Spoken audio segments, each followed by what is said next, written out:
Be vegan. Make peace. Do good deeds. Heaven Godspeed.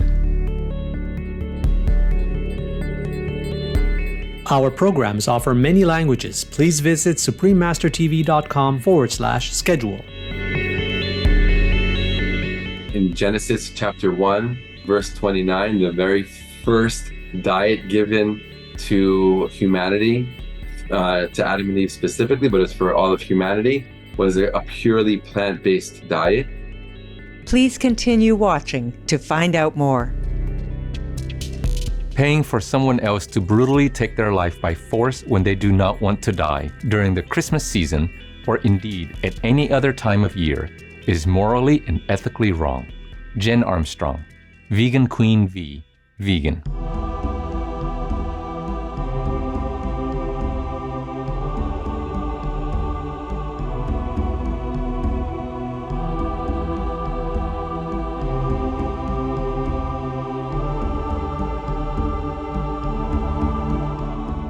Welcome, cherished viewers. It is wonderful that you could join us today. I am Hosea. The people of the Navajo Nation support your lifetime resolution to follow God's commandment of thou shalt not kill through maintaining a plant-based diet. May the Divine bless you with eternal happiness for making such a benevolent commitment for the sake of all beings. Welcome to Veganism, Return to the Garden of Eden. Interview with Rabbi Akiva Gersh, Vegan, Part 1 of 2.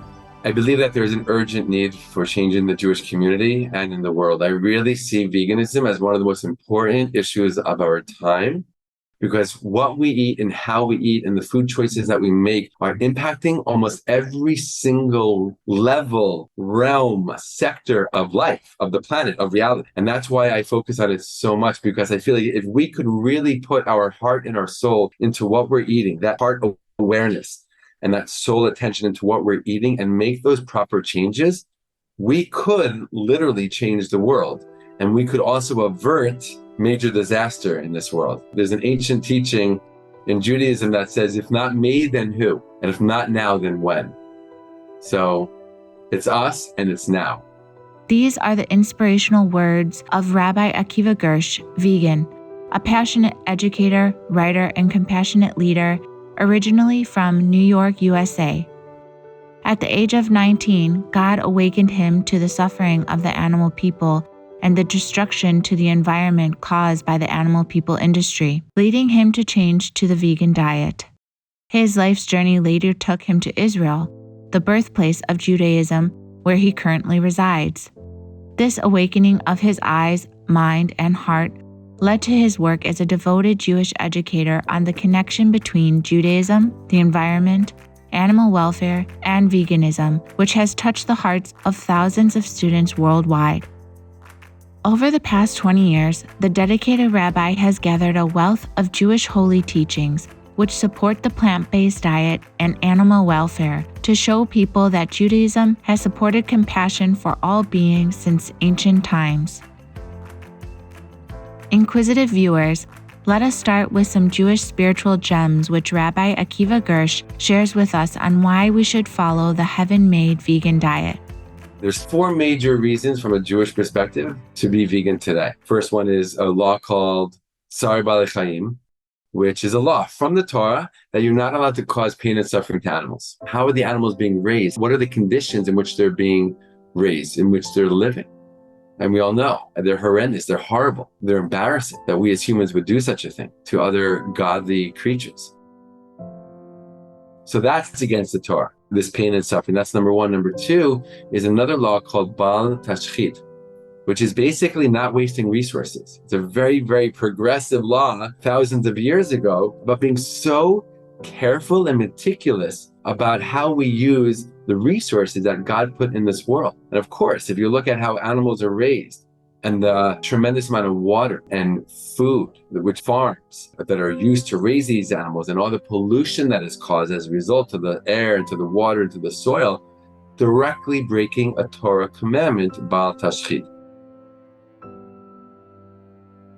That's number 2. Number 3 is Shmirat HaGuf, keeping our own bodies healthy.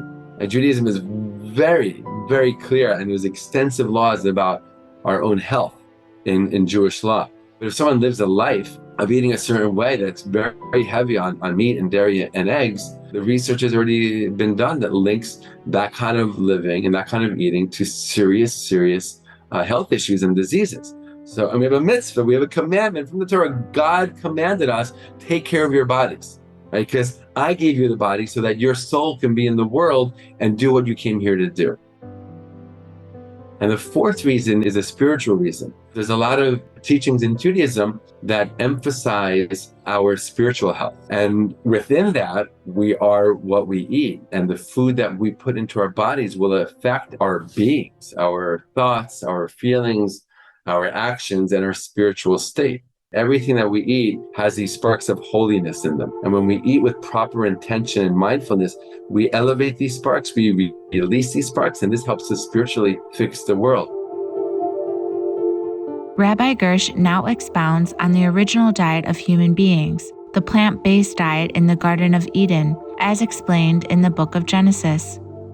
So there's a prophecy that talks about animals being peaceful with one another. In Genesis chapter 1, verse 29, the very first diet given to humanity, to Adam and Eve specifically, but it's for all of humanity, was a purely plant-based diet. And that was a diet that continued even after they were kicked out of the Garden of Eden and lasted all the way until after the flood in the generation of Noah. So the first diet given to humanity, given in the Garden of Eden, was a purely vegan diet. Right? It was prohibited for humans to kill animals for food. And in Judaism, there's this idea that really all of the spiritual work that we're doing in this world is to return to the level of consciousness that we had originally in Garden of Eden before that first sin. This noble Jewish goal of returning to our original spiritual consciousness continues to this day.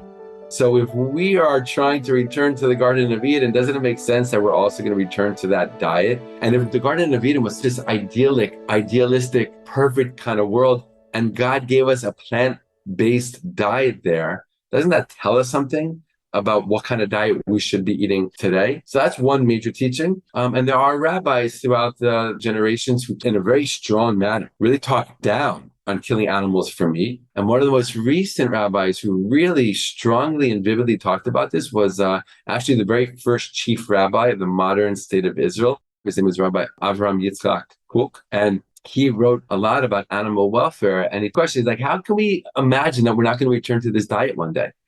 Right? If it was such a beautiful and moral, idealistic way of being. And he, amongst other rabbis, really talked down in very strong language about what we do with animals and how we, kill them for our food, how morally degraded that is.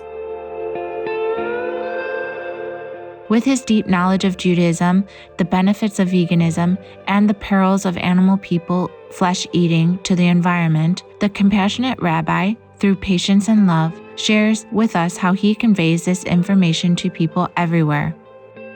I really feel sharing about it, talking about it in a loving way, as much as possible, in a non-harsh way, in a non-judgmental way. It's a tricky thing because we want this information to be out there. We want to share this information with people, this truth. And we want to inspire people to at least think about it. And of course, ideally change. I have a friend who just recently told me, he's like, you know what? I've been eating a lot less meat and I'm like on my way to being vegan. And I said, that's amazing. That's amazing. So it's usually not an overnight thing.